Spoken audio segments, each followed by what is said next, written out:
नाते मैं रिक्वेस्ट करूंगा मंजीत सिंह सिरसा जी को कि विषय जी से रिक्वेस्ट करूंगा कि वो विषय रखें, फिर आगे आदेश जी हमारे को मुखातिब होंगे। धन्यवाद। आज ये बहुत अहम ਪ੍ਰੈਸ ਕਾਨਫਰੰਸ ਆ क्योंकि मैं आप ਸਾਰਿਆਂ ਦੇ ਮਾਧਿਅਮ ਤੋਂ ਦੇਸ਼ ਔਰ ਦੁਨੀਆ 'ਚ ਵਸਦੇ ਗੁਰੂ ਨਾਨਕ ਨਾਮ ਲੇਵਾ ਸੰਗਤ ਨੂੰ ਔਰ ਦੇਸ਼ ਦੇ ਪੰਜਾਬ ਜੋ ਦੇਸ਼ ਦਾ ਸੁੰਦਰ ਪ੍ਰਦੇਸ਼ ਆ, ਦੇਸ਼ ਦੇ ਪ੍ਰਧਾਨ ਮੰਤਰੀ ਨੇ ਜਦੋਂ ਦੀ ਇਹ ਸਰਕਾਰ ਬਣੀ ਆ ਕੀ ਫਰਕ ਆਇਆ ਹੈ ਇਸ ਸਰਕਾਰ ਦੀ ਸੋਚ ਅੰਦਰ ਔਰ ਪੁਰਾਣੀਆਂ ਸਰਕਾਰਾਂ ਦੀ ਸੋਚ ਅੰਦਰ। ਪਹਿਲਾਂ ਤਾਂ ਮੈਂ ਅੱਜ ਬੜੇ ਜ਼ੋਰ ਦੇ ਕੇ ਗੱਲ ਕਹਿਣਾ ਚਾਹੁੰਦਾ ਹੈ, वक्त बदल गया है। वक्त इस कदर बदलिया है, कित्थे एक सीगा समा जदों 1984 के अंदर श्री अकाल तख्त साहब नूं टैंकां ते तोपां नाल गिराया गया, टैंकां ते तोपां नाल गिराया गया। इत्थों दे हुक्मरानां ने, दिल्ली दे तख्त ने सिखां दे तख्त ते हमला करके उहनूं गिराउण दा काम कीता सीगा। जिस तरीके औरंगजेब की सोच रही सी, जिस तरह उन्हें साडे ते हमले किए, उस तरीके हमला करके श्री अकाल तख्त साहब नूं गिराया गया तोपां ते टैंकां दे नाल। और वक्त अज बदल गया है। अज की सरकार, देश के प्रधानमंत्री श्री नरेंद्र मोदी जी की सरकार इस दिल्ली के तख्त तो चल के देश के गृह मंत्री श्री अकाल तख्त से जाके नतमस्तक होंदे ने, मत्था टेक के जदर अकाल तख्त साहब नूं कहिंदे ने दसो असीं की कर सकते हाँ। ये अंतर आया है। एक लोग साडे नाल तोपां नाल गल करदे सी, टैंकां नाल गल करदे सी, दूजे लोग हथ जोड़ के जथेदार साहब के सामने बह के कहिंदे ने दसो असीं अपनी कौम वास्ते की कर सकते हाँ। इस देश के अंदर गौरवमई सिक्ख्या इनू किसी भी सूरत अंदर यदि कोई भी गल रहनी नहीं चाहिए। अज देश के प्रधानमंत्री ने जो किया है वो सानू भुलना नहीं चाहिए। पहली बार होया कि देश के प्रधानमंत्री ने गुरु गोबिंद सिंह जी की बख्शी हुई दात जो साडे सिरां ते बड़े शान दे नाल ताज के रूप च सजदी आ, दस्तार, उसनूं उस तरह अपने सिर ते सजाया जिस तरह एक सिख सजाउंदा है। तो जदों भी गुरु चरनां च जाके नतमस्तक होए, भावें पटना साहब होवे, भावें हजूर साहब होवे या नंदेड़ साहब होवे, आनंदपुर साहब होवे, अपनी उस दस्तार नूं सिख दे वांगू सजा के उसका उस तरीके मान सन्मान किया। ये देश ने पहली बार देखा कि देश का प्रधानमंत्री लाल किले ते जिन्नी वरा बोले ने, पिछले 7 सालों च जिन्नी वरा लाल किले ते बोले ने, उन्नी वरा ही गुरु साहिबाना का नाम लैके बार बार कहा है, कभी गुरु तेग बहादुर साहब, कभी गुरु नानक देव पातशाह जी, कभी गुरु गोबिंद सिंह जी का, कि इन्हां गुरुआं दे सदके मैं हैं, इनके सजे हम हैं। ये फर्क आ गया। मैं याद करना चाहना, लोग कह देंगे अजकल इलैक्शन आ जी वोटां पिछे करते हैं। बई असीं नेहरू नूं किहड़ा रोकिया सी भी तूं वोटां पिछे ना कर, असीं किहड़ा राजीव नूं रोकिया सी, इंदिरा नूं रोकिया सी वोटां पिछे ना कर। इन्हां लोगों ने तो तोप ते टैंकां चलाईयां साडे उत्ते। अज प्रधानमंत्री जी नूं असीं मिले सी, बड़ी उन्होंने एक रैलीवेंट गल कही आ कि करतारपुर साहिब दा लांघा या करतारपुर साहिब गुरुद्वारा साहिब नूं मिलण लैण दे बड़े मौके आए। पहली गल 1947 छड्डना नहीं चाहिए सीगा, क्योंकि जवाहर लाल नेहरू और उस वेले दी कांग्रेस दे लोग सिखां दी साइकी नूं और सिखां दी भावनावां दी कदर ही नहीं करते सीगे। जिस सिख मास्टर तारा सिंह ने इन्नी वड्डी लड़ाई लड़ के और इस पंजाब नूं बचाउण दा काम कीता, वरना पाकिस्तान दिल्ली दे बरूहां ते हुंदी जेकर मास्टर तारा सिंह जी ने उस वेले लड़ाई ना लड़ी हुंदी ते। और सानूं अफसोस आ पिछले 75 सालों तो निरंतर सिखां नाल कीते वादे सरकारां मुकरदियां रहीआं। एक वाहद सरकार हुण आई आ जिहड़ी सोचदी आ कि असीं सिखां वास्ते करना है, और उससे ही मास्टर तारा सिंह नूं जेल च पाया गया बाद अंदर। अज प्रधानमंत्री ने गल कही 1947 करतारपुर साहब लेना चाहिए सी, फिर मौका आया 1965 का, जंग असीं जिते, असीं पाकिस्तान के अंदर वड़ चुके सीगे, लेकिन करतारपुर साहब फिर नहीं लिया, छड्ड के आ गए। फिर 71 की जंग हुई, 90,000 सैनिक साडे गिरफ्त अंदर सीगे, साडे को मौका सीगा, पर असीं करतारपुर साहब फिर नहीं लिया।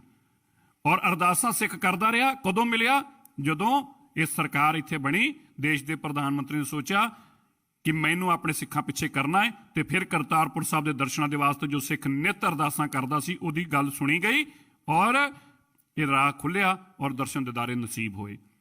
इस तरीके देश के अंदर पहली बार होया है।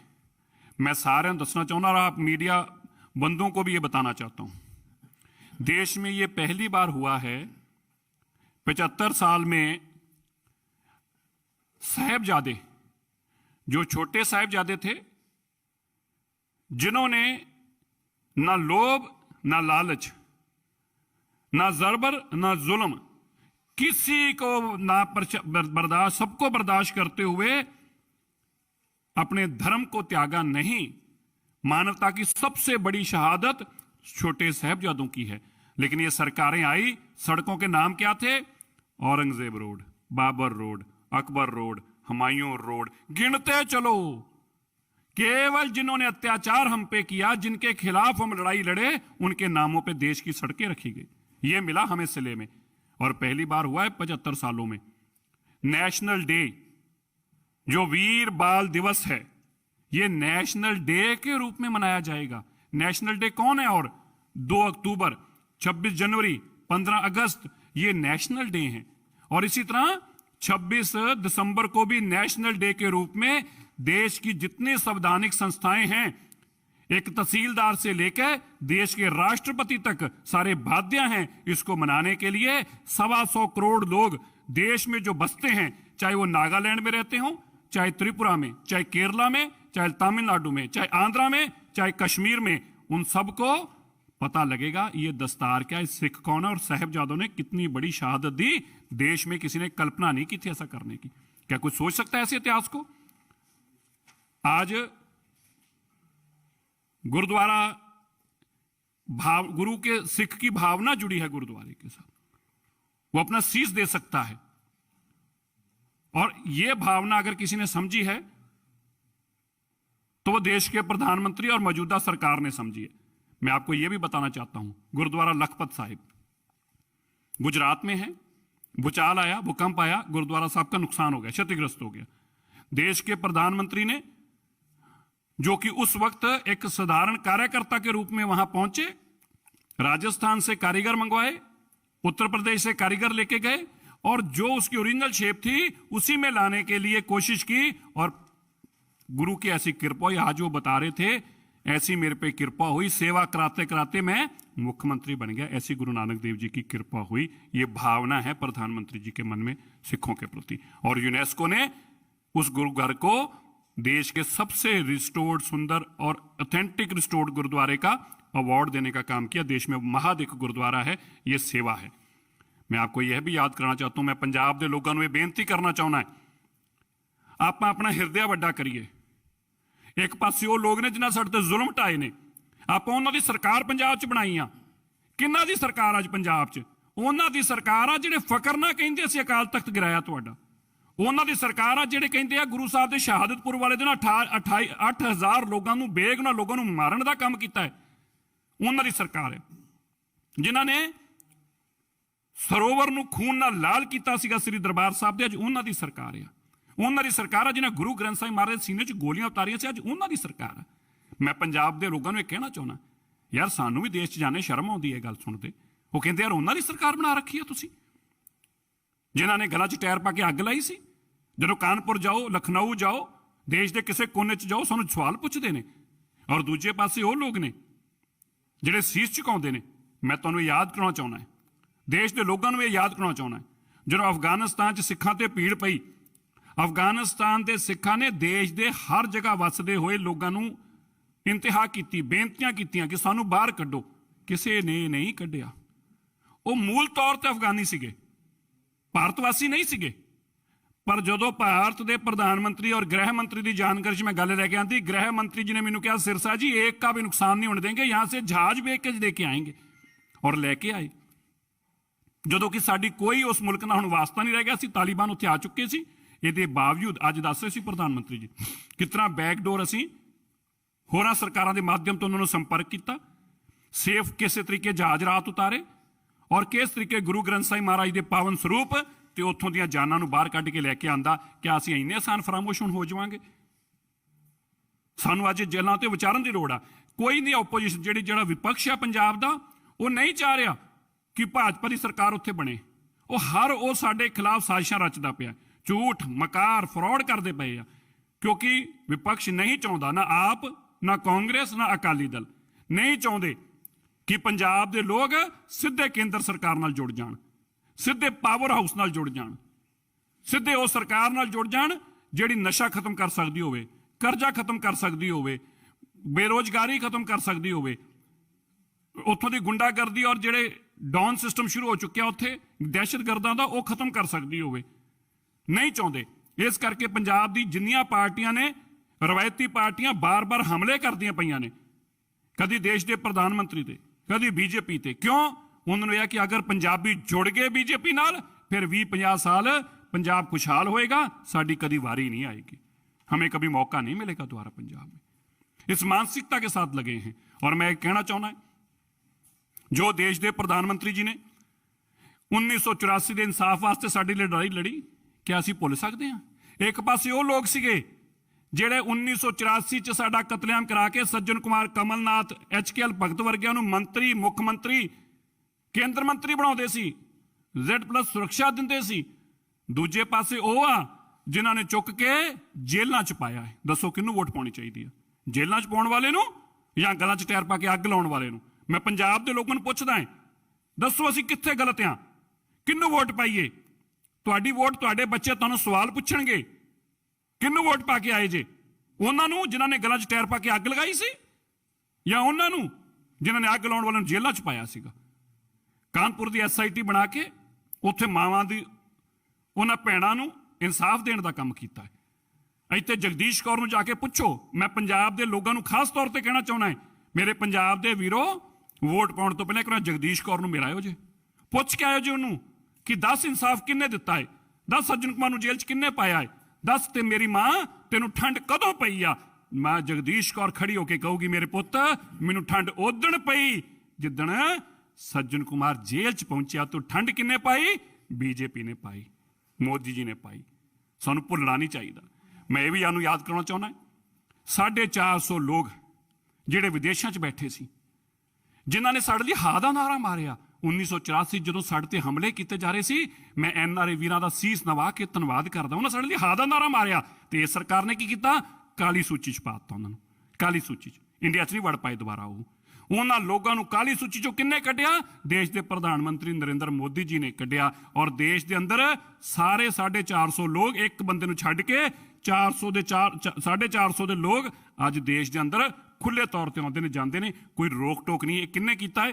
ਇਸ ਸਰਕਾਰ ਨੇ। ਵੋਟ ਕਿਹਨੂੰ ਪਾਉਣੀ ਚਾਹੀਦੀ ਆ? ਹੁਣ ਸੋਚ ਤੈਅ ਕਰ ਲਓ ਵੋਟ ਕਿਹਨੂੰ ਪਾਉਣੀ ਹੈ। ਉਹਨਾਂ ਮਾਵਾਂ ਨੂੰ, ਭਰਾਵਾਂ ਨੂੰ 1984 ਦੇ ਕਤਲੇਆਮ ਦੇ ਹੋਈਆਂ ਪਿਆਰੀਆਂ ਜਿੰਦਾਂ ਦਾ ਕੋਈ ਮੁੱਲ ਨਹੀਂ ਮੋੜ ਸਕਦਾ, ਉਹਨਾਂ ਦਾ ਕੋਈ ਦਾਮ ਨਹੀਂ ਲਗਾ ਸਕਦਾ। ਪਰ ਉਹਨਾਂ ਦੇ ਜ਼ਖਮਾਂ ਤੇ ਮਰਹਮ ਲਾਉਣ ਵਾਸਤੇ 5-5 ਲੱਖ ਰੁਪਇਆ 32 ਸਾਲਾਂ ਬਾਅਦ ਸਰਕਾਰ ਬਣੀ ਆ ਤੇ ਪਹਿਲੀ ਵਾਰ ਆ ਕੇ ਪਰਿਵਾਰਾਂ ਨੂੰ 5-5 ਲੱਖ ਰੁਪਇਆ ਦੇਣ ਦਾ ਕੰਮ ਕੀਤਾ ਦੇਸ਼ ਦੇ ਪ੍ਰਧਾਨ ਮੰਤਰੀ ਨਰਿੰਦਰ ਮੋਦੀ ਜੀ ਨੇ। ਮੈਂ ਤੁਹਾਨੂੰ ਇਹ ਵੀ ਦੱਸਣਾ ਚਾਹੁੰਦਾ ਪੰਜਾਬ ਦੇ ਲੋਕਾਂ ਨੂੰ, ਮੇਰੇ ਵੀਰੋ, ਜਦੋਂ 1984 ਦੀ ਯਾਦਗਾਰ ਰਕਾਬਗੰਜ ਬਣਦੀ ਸੀ, ਇਸੇ ਕਾਂਗਰਸ ਨੇ ਉਸ ਯਾਦਗਾਰ ਨੂੰ ਵੀ ਨਹੀਂ ਬਣ ਦਿੱਤਾ। ਉਸ ਯਾਦਗਾਰ ਦੇ ਖਿਲਾਫ ਕੋਰਟ ਤੋਂ ਸਟੇ ਲੈ ਕੇ ਆਏ। ਜਦੋਂ ਇਹ ਬੀਜੇਪੀ ਦੀ ਸਰਕਾਰ ਬਣੀ, ਇਸੇ ਬੀਜੇਪੀ ਦੀ ਸਰਕਾਰ ਦੇ ਮੰਤਰੀਆਂ ਨੇ ਆ ਕੇ ਆਪ ਨੀਂਹ ਪੱਥਰ ਰਖਾਇਆ। ਅਰੁਣ ਜੇਟਲੀ ਨੇ ਔਰ ਸੁਸ਼ਮਾ ਸਵਰਾਜ ਨੇ। ਅਸੀਂ ਬੈਠੇ ਹਾਂ, ਅਸੀਂ ਰਖਾਵਾਂਗੇ, ਦੇਖਦੇ ਹਾਂ ਕੌਣ ਰੋਕ ਕੇ ਦਿਖਾਉਂਦੇ ਇਹਨੂੰ। ਕੋਈ ਕਿਹਨੂੰ ਦੱਸੋ ਵੋਟ ਪਾਓਗੇ? ਤੈਅ ਕਰ ਲਓ। ਅੱਜ ਬਹੁਤ ਵੱਡੇ ਗੁਰੂ ਨਾਨਕ ਦੇਵ ਜੀ ਪਾਤਸ਼ਾਹ ਜੀ ਦੇ ਪ੍ਰਕਾਸ਼ ਪੁਰਬ ਦੇ ਉੱਤੇ ਦੇਸ਼ ਦੇ ਪ੍ਰਧਾਨ ਮੰਤਰੀ ਨੇ ਉਹ ਜਿੰਦਾਂ ਜਿਹੜੀਆਂ ਬੜੇ ਸਾਲ ਤੋਂ ਜੇਲ੍ਹਾਂ 'ਚ ਸੀਗੇ, ਉਹਨਾਂ ਲੋਕਾਂ ਦੇ ਵਾਸਤੇ ਇੱਕ ਹਾਂ ਦਾ ਨਾਰਾ ਮਾਰਿਆ ਵੀ ਯਾਰ ਇਹ ਜਿਹੜਾ ਦਰਦ ਲੈ ਕੇ ਜੋ ਸਾਡੇ ਤੇ ਸਿਤਮ ਢਾਏ ਸੀ ਕਾਂਗਰਸ ਨੇ, ਉਹਦੇ 27 ਲੋਕ ਸੜਕਾਂ ਤੇ ਆਏ ਸੀਗੇ, ਪਰ ਉਹਨਾਂ ਨੂੰ ਵੀ ਰਾਹਤ ਨਹੀਂ ਕਾਂਗਰਸ ਨੇ ਲੈਣ ਦਿੱਤੀ। ਔਰ ਆਮ ਆਦਮੀ ਪਾਰਟੀ ਨੇ, ਤੁਹਾਨੂੰ ਪਤਾ ਅੱਜ ਵੀ ਜੇਲ੍ਹਾਂ 'ਚ ਬੰਦ ਨੇ ਕਿਉਂਕਿ ਇੱਥੇ ਆਮ ਆਦਮੀ ਪਾਰਟੀ ਸਰਕਾਰ ਆ। ਇਹ ਅੰਤਰ ਆਮ ਆਦਮੀ ਔਰ ਕਾਂਗਰਸ ਔਰ ਬੀਜੇਪੀ ਦੇ ਅੰਦਰ। ਮੈਂ ਤੁਹਾਨੂੰ ਇਹ ਵੀ ਯਾਦ ਕਰਾਉਣਾ ਚਾਹੁੰਦਾ, ਦੁਨੀਆ ਭਰ ਦੇ ਅੰਦਰ, ਇਹ ਬੜੀ ਇੰਪੋਰਟੈਂਟ ਆ, ਦੁਨੀਆ ਭਰ ਦੇ ਅੰਦਰ ਕੋਈ ਦੁਨੀਆ ਦਾ ਐਸਾ ਮੁਲਕ ਨਹੀਂ ਜਿੱਥੇ ਲੰਗਰ ਦੇ ਰਸਦ ਨੂੰ GST ਤੋਂ ਐਗਜ਼ੈਂਪਟ ਕੀਤਾ ਗਿਆ ਹੋਵੇ। ਵਰਲਡ ਦੇ ਅੰਦਰ ਹਰ ਜਗ੍ਹਾ ਟੈਕਸ ਲਿਆ ਜਾਂਦਾ ਹੈ। ਬਸ ਭਾਰਤ ਇੱਕ ਐਸਾ ਮੁਲਕ ਆ, ਕੇਵਲ ਭਾਰਤ ਇੱਕ ਐਸਾ ਮੁਲਕ ਆ ਜਿੱਥੇ ਲੰਗਰ ਉੱਤੇ ਕੋਈ ਟੈਕਸ ਨਹੀਂ ਲਗਾਇਆ ਜਾਂਦਾ, ਰਸਦ ਉੱਤੇ ਕਿਹਾ ਜਾਂਦਾ ਹੈ, ਕਿਉਂਕਿ ਇਹ ਜ਼ਰੂਰਤਮੰਦ ਔਰ ਭੁੱਖੇ ਲੋਕਾਂ ਦਾ ਪੇਟ ਭਰਨ ਦਾ ਕੰਮ ਕਰਦੀ ਸਿੱਖ ਕੌਮ ਆ। ਇਹਨਾਂ ਦੇ ਰਸਦ, ਇਹਨਾਂ ਦੇ ਲੰਗਰ ਤੇ ਕੋਈ ਵੀ GST ਨਹੀਂ ਲੱਗ ਸਕਦੀ। ਲੰਗਰ ਦੀ ਰਸਦ ਦੇਸ਼ ਦੇ ਅੰਦਰ ਵਾਹਦ ਇੱਕ ਭਾਰਤ ਐਸਾ ਮੁਲਕ ਆ ਜਿਸ ਨੇ ਇਹ ਵੱਡਾ ਫੈਸਲਾ ਲਿਆ ਹੈ। ਕੋਈ ਦੱਸਦੇ America, Canada, England, New Zealand, Australia, ਕਿਸੇ ਮੁਲਕ 'ਚ ਇਸ ਤਰ੍ਹਾਂ ਹੁੰਦਾ ਹੈ? ਕਦੀ ਹੁੰਦਾ ਇਸ ਤਰ੍ਹਾਂ ਕਿ ਧਰਮ ਦੇ ਨਾਮ ਦੇ ਉੱਤੇ ਡਿਫਰੈਂਸ਼ੀਏਟ ਕੀਤਾ ਜਾਵੇ? ਕਰਦੇ ਨੇ। ਕਿਉਂ ਕਰਦੇ ਨੇ? ਕਹਿੰਦੇ ਨੇ ਇਹਨਾਂ ਸਿੱਖਾਂ ਦੇ ਕਰਕੇ ਹੀ ਇਹ ਮੁਲਕ ਦੀਆਂ ਮਜ਼ਬੂਤ ਬਾਹਾਂ ਨੇ। ਪੰਜਾਬ ਬਾਰਡਰ ਸਟੇਟ ਆਪਣੀ ਛਾਤੀ ਦੇ ਉੱਤੇ ਆਉਣ ਵਾਲੀ ਹਰ ਲੜਾਈ ਨੂੰ ਝੱਲਦਾ ਰਿਹਾ ਹੈ। ਇਸ ਕਰਕੇ ਇਹਨਾਂ ਦਾ ਹੱਕ ਦੇਸ਼ ਅੰਦਰੋਂ ਸਭ ਤੋਂ ਜ਼ਿਆਦਾ ਬਣਦਾ ਹੈ। ਇੱਕ ਟਾਈਮ ਡਾਕਟਰ ਮਨਮੋਹਨ ਸਿੰਘ ਜੀ ਦਾ ਸੀ, ਮੈਂ ਉਹਨਾਂ ਦਾ ਬੜਾ ਸਨਮਾਨ ਕਰਦਾ ਹਾਂ, ਪਰ ਉਹ ਖੜੇ ਹੋ ਕੇ ਕਹਿੰਦੇ ਸੀ ਬੜੇ ਫਕਰ ਦੇ ਨਾਲ ਕਿ ਦੇਸ਼ ਦੇ ਸਰੋਤਾਂ ਤੇ ਸਭ ਤੋਂ ਜ਼ਿਆਦਾ ਹੱਕ ਮੁਸਲਮਾਨਾਂ ਦਾ है। मैं याद है, मैं कोई गलत गल नहीं कह रहा, आपको भी याद होगा ये बात देश के प्रधानमंत्री ने कही। क्यों भाई? सबसे ज्यादा हक हमारा है। इस देश के लिए हम लड़े हैं, मरे हैं और आज भी लड़ने मरने के लिए खड़े हैं। हमारा सबसे ज्यादा हक है। ये बात किसने समझी है? देश के प्रधानमंत्री नरेंद्र मोदी जी ने समझी है। मैं तुम्हें याद कराना चाहना है, गुरु नानक देव जी का प्रकाश पुरब मनाया, देश पहली बार होया, दुनिया भर दियां अंबैसियां दे अंदर गुरु नानक देव जी का प्रकाश पुरब मनाना मैंडेटरी किया। हर गवर्नर हाउस अंदर प्रकाश पुरब मनाना मैंडेटरी किया और दुनिया दियां कई भाषावां दे अंदर गुरु नानक देव पातशाह जी की बाणी नूं ट्रांसलेट करके फ्रेंच स्पैनिश वर्गियां भाषावां च दुनिया भर च उन्दियां किताबां वंडाउण दा काम कीता और देश दियां अनेकां भाषावां दे अंदर ये ट्रांसलेशन करा के ते देश दे अंदर घर घर बाणी पहुंचाउण दा काम कीता है। गुरु नानक देव जी दे बाणी नूं पहुंचाउण दा काम गुरु नानक देव जी दे शिष्य भगत नरेंद्र मोदी जी ने कीता है। क्या अज आप उन्होंने नाल नहीं खड़े होवांगे? मैं तुहानूं ये भी याद कराना चाहुंदा है, ਜਦੋਂ ਗੁਰੂ ਤੇਗ ਬਹਾਦਰ ਸਾਹਿਬ ਜੀ ਦਾ ਮਹਾਨ ਦਿਨ ਆਇਆ 400 ਸਾਲਾ, ਆਪ ਪ੍ਰਧਾਨ ਮੰਤਰੀ ਜੀ ਨੇ ਗੱਲ ਕੀਤੀ, ਗ੍ਰਹਿ ਮੰਤਰੀ ਜੀ ਨੇ ਮੇਰੇ ਨਾਲ 1 to 1 ਗੱਲ ਕੀਤੀ, ਪ੍ਰਧਾਨ ਮੰਤਰੀ ਜੀ ਨੇ ਬਹਿ ਕੇ ਸਾਡੇ ਨਾਲ ਮੀਟਿੰਗ ਕੀਤੀ ਵੀਡੀਓ ਕਾਨਫਰੰਸਿੰਗ ਰਾਹੀਂ ਔਰ ਦੇਸ਼ ਨੂੰ ਸੰਦੇਸ਼ ਦਿੱਤਾ ਕਿ ਦੁਨੀਆ 'ਚ ਇਹੋ ਜਿਹਾ ਵੱਡਾ ਦਿਨ ਮਨਾਵਾਂਗੇ ਕਿਉਂਕਿ ਗੁਰੂ ਤੇਗ ਬਹਾਦਰ ਸਾਹਿਬ ਜੀ ਦੀ ਲਾਸਾਨੀ ਸ਼ਹਾਦਤ ਦੇ ਕਾਰਨ ਹੀ ਸਾਨੂੰ ਇਹ ਸਭ ਕੁਝ ਮਿਲਿਆ ਹੈ। ਉਹ ਠੀਕ ਆ, ਕੋਵਿਡ ਆ ਗਿਆ, ਪਰ ਤੁਸੀਂ ਅਪ੍ਰੈਲ 'ਚ ਆਉਣ ਵਾਲੇ ਦਿਨਾਂ 'ਚ ਦੇਖਿਓ ਜੇ ਕਿ ਇਸ ਪੱਧਰ ਤੇ ਮਨਾਏ ਜਾਣਗੇ, ਕਿਤਨਾ ਯੂਨੀਵਰਸਿਟੀਆਂ ਸਿੱਖਾਂ ਦੀਆਂ ਬਣਾਈਆਂ ਜਾਣਗੀਆਂ। ਇਤਿਹਾਸ ਦੇਖੇਗਾ, ਇਤਿਹਾਸ ਦੇਖੇਗਾ, दुनिया की इस इतिहास के अंदर लिखा जाएगा कि एक ऐसे वक्त आया सीगा जदों 400 साला गुरु तेग बहादुर जी का मनाया सीगा ते देश की सरकार ने गदगद होके सिखां नूं समर्पित होके उस दिन नूं दुनिया के सब तो खूबसूरत दिन के रूप च मनाया सीगा। ये तुसीं आउण वाले दिनां च देखोगे। ये सोच अज की सरकार की कि आपां उहदे नाल नहीं खड़े होवांगे। मैं बहुत तुहानूं ये गल्लां कीतियां ने, मैं अंत अंदर 2-3 जानकारियां तुहानूं जरूर देना चाहुंदा है। उन्हां महान शहीदां नूं, शहीद भगत सिंह नूं, उन्होंने महान शहीदों को याद करने का काम वैसे आप देख रहे हैं देश के प्रधानमंत्री किस तरह 1947 जिन्होंने लोगों ने आज़ाद देश आज़ाद कराया उन्होंने भुला दिता गया सी, एक परिवार का नाम ही चलता सी, लेकिन अजकल सब के नाम आने शुरू हो गया। जो के प्रधानमंत्री जी आए ने हरेक का ही नाम अजकल सामने आना शुरू हो गया है, भावें वो पटेल होने या कोई भी होण, अज सब नूं उन्हां दा जिहड़ा उन्हां दा बनदा हक सी वो मिल रहा है। तो मैनूं ये बड़ा विश्वास है कि आने वाले दिनों के अंदर जिहड़े साडे पंजाब दे भी महान क्रांतिकारी होए ने उन्होंने सब नूं भी वो हक मिलूगा क्योंकि पंजाब के अंदर एक बदलाव की आंधी चलती पई आ। सो अंत अंदर बहुत सारिया चीज़ां ने मेरे को लाइनअप लिखियां पईयां पर मैं पढ़ नहीं पाऊँगा क्योंकि ये कमियां नहीं बहुत सारे ने, पर मैं एक गल कह दा, जम्मू कश्मीर के सिखां नूं विशेष तौर पर मैं कहण जा रहा है और मेरे बंदी सिंघां नूं मैं कहण जा रहा है, मेरे वीरो जम्मू कश्मीर के अंदर विशेष अधिकार मिलेगा। साडे परिवारां दे वास्ते सीट भी रिजर्व होणगीਆਂ विधान सभा दीयां और जो तुहाडे नाल अत्याचार किया गया है मैं उन्होंने भी कहना चाहना है, साडे धर्मी फौजियां नूं भी तुहानूं उहदा भी इंसाफ मिलेगा और बड़ी छेती मिलेगा क्योंकि इलैक्शन कोड ऑफ कंडक्ट लगे ने।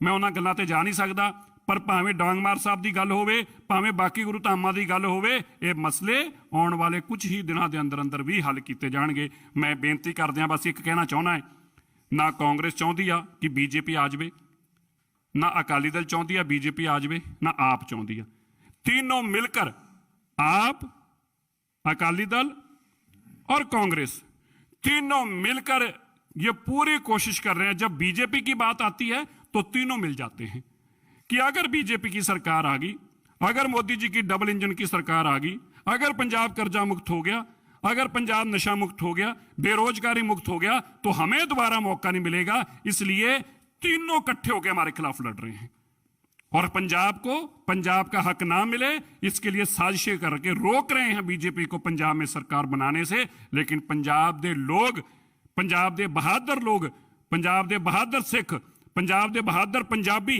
इस गल नूं जाणदे ने कि इस वेले एक ही मौका है, डबल इंजन की सरकार पंजाब च आऊगी, देश की खुशहाली पंजाब तो शुरू होंदी आ। देश के प्रधानमंत्री जी ने भी कहा है, गृह मंत्री जी ने भी कहा है कि पंजाब देश का दिल आ, इस करके खुशहाली पंजाब तो शुरू होंदी आ।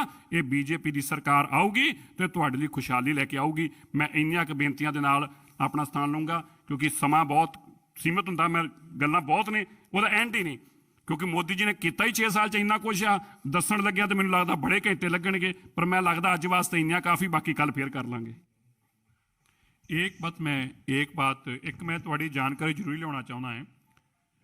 ਕੱਲ ਗੁਰਪਤਵੰਤ ਸਿੰਘ ਪੰਨੂ ਨੇ, ਜੋ ਕਿ ਰੈਫਰੈਂਡਮ 2020 ਦਾ ISI ਔਰ ਕੱਟੜਵਾਦੀ ਜਿਹੜੇ ਲੋਕ ਦੇਸ਼ ਨੂੰ ਵੰਡਣਾ ਚਾਹੁੰਦੇ ਨੇ, ਗੁਰਪਤਵੰਤ ਸਿੰਘ ਪੰਨੂ ਰੈਫਰੈਂਡਮ 2020 ਨੇ ਇਹ ਗੱਲ ਵੀਡੀਓ ਦੇ ਰਾਹੀਂ ਮੈਂ ਦਿਖਾਉਣਾ ਚਾਹੁੰਦਾ ਤੁਹਾਨੂੰ, ਪਾ ਕੇ ਦੱਸੀ ਆ ਕਿ ਕਿਸ ਤਰ੍ਹਾਂ ਭਗਵੰਤ ਮਾਨ ਤੇ ਅਰਵਿੰਦ ਕੇਜਰੀਵਾਲ ਨੇ ਉਹਨਾਂ ਦੀ ਇੱਕ ਫੇਕ ਵੀਡੀਓ ਬਣਾ ਕੇ ਉਹਨੇ ਦੱਸਿਆ ਕਿ ਕਿਸ ਤਰ੍ਹਾਂ ਇੱਕ ਫੇਕ ਚਿੱਠੀ ਬਣਾ ਕੇ ਇੱਕ ਆਮ ਆਦਮੀ ਪਾਰਟੀ ਵੱਲੋਂ 6 ਫॉर ਜਸਟਿਸ ਦੇ ਨਾਮ ਤੇ ਚਿੱਠੀ ਕੱਢੀ ਗਈ ਹੈ ਕਿ 6 for justice Aam Aadmi Party ਦਾ ਸਾਥ ਦੇ ਰਹੀ ਹੈ ਵੋਟਾਂ ਦੇ ਵਿੱਚ। This is a fake letter, ਇਹ ਝੂਠੀ ਚਿੱਠੀ ਹੈ ਦੇਖੋ, ਜਿਹੜੀ ਕਿ ਆ ਸੁਣ ਲਓ, ਤੇ ਕੇਜਰੀਵਾਲ ਦੇ ਸਾਥੀਆਂ ਭਗਵੰਤ ਮਾਨ ਹੋਰਾਂ ਨੇ ਕੱਢੀ ਹੈ। 6 ਫॉर ਜਸਟਿਸ ਭਾਰਤ ਦੇ ਸੰਵਿਧਾਨ ਵਿੱਚ ਇਹ ਲੋਕ ਅੱਜ ਇਸ ਕਦਰ ਗਿਰ ਗਏ ਨੇ ਕਿ ਵੋਟਾਂ ਲੈਣ ਪਿੱਛੇ ਫੇਕ ਚਿੱਠੀ ਬਣਾ ਕੇ, ਰੈਫਰੈਂਡਮ 2020 ਦੀ ਫੇਕ ਚਿੱਠੀ ਬਣਾ ਕੇ ਗੁਰਪਤਵੰਤ ਸਿੰਘ ਪੰਨੂ ਦੀ ਭਗਵੰਤ ਮਾਨ ਨੇ ਤੇ ਅਰਵਿੰਦ ਕੇਜਰੀਵਾਲ ਨੇ ਲੋਕਾਂ 'ਚ ਸਰਕੂਲੇਟ ਕੀਤੀ ਉਹਨਾਂ ਦੀ ਸਪੋਰਟ ਲੈਣ ਲਈ। ਇਹ ਗੱਲ ਮੈਂ ਨਹੀਂ ਕਹਿ ਰਿਹਾ, ਗੁਰਪਤਵੰਤ ਸਿੰਘ ਪੰਨੂ ਆਪਣੀ ਵੀਡੀਓ 'ਚ ਇਹ ਗੱਲ ਦੱਸ ਰਿਹਾ ਹੈ। मैं अरविंद केजरीवाल ਨੂੰ ਇਹ जवाब पूछता है, अरविंद केजरीवाल देश के लोगों को जवाब दे, अरविंद केजरीवाल ने क्यों रेफरेंडम 2020 गुरपतवंत सिंह पन्नू की नकली चिट्ठी बनाकर ये कहा कि आम आदमी पार्टी को रेफरेंडम 2020 गुरपतवंत सिंह पन्नू सपोर्ट करता है। ये मैं नहीं कह रहा, ये अरविंद केजरीवाल और भगवंत मान के ऊपर दोष गुरपतवंत सिंह पन्नू ने वीडियो जारी कर कहा है कि मेरी झूठी लेटर बनाकर और इन लोगों ने सर्कुलेट किया है मेरी सपोर्ट लेने के लिए और मेरे लोगों को साथ जोड़ने के लिए। तो अरविंद केजरीवाल जी बताएं, भगवंत मान जी बताएं, क्यों पंजाब को आप इस तरह की शरारतें और इस तरह की खतरनाक साजिशें रचकर और खालिस्तान बनाने वाले लोग, देश को बांटने वाले लोग, उनका समर्थन लेने की आपने नकली चिट्ठी तैयार की। गुरपतवंत सिंह पन्नू के इस बात का आपको जवाब देना चाहिए। हम बार बार कह रहे थे, इसको कोई अरेस्ट नहीं कर रहा, ये नौटंकीबाज ड्रामे कर रहा है। कभी कह रहा मेरे पे NI आ जाएगी, कभी CBI, कभी कह रहा था ये सतेंद्र जैन पे अरेस्ट करेंगे। ये एक नौटंकीबाज फ्रॉड आदमी है जो पंजाब को लूटने के लिए गया है। ये नौटंकीबाज ते फ्रॉड आदमी पंजाब ने लुट्टण गया है, एक्सपोज हो रहा बार बार। और हुण गुरपतवंत सिंह पन्नू ने एक्सपोज करदे दस्सिया है कि ਉਹਦੀਆਂ ਨਕਲੀ ਚਿੱਠੀਆਂ ਬਣਾ ਕੇ ਤੇ ਲੋਕਾਂ ਤੋਂ ਸਪੋਰਟ ਲੈ ਰਿਹਾ ਹੈ। ਕਿ ਅੱਜ ਤੁਸੀਂ ਦਹਿਸ਼ਤਗਰਦ ਲੋਕਾਂ ਤੋਂ ਸਪੋਰਟ ਲਓਗੇ? ਪੰਜਾਬ ਦੀ ਇਲੈਕਸ਼ਨ ਪੰਜਾਬ ਦੇ ਸੰਵਿਧਾਨ ਦੇ ਤਹਿਤ ਹੋਣੀ ਚਾਹੀਦੀ ਆ।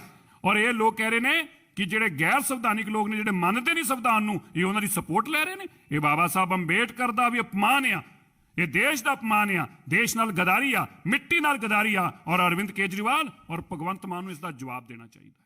ਧੰਨਵਾਦ।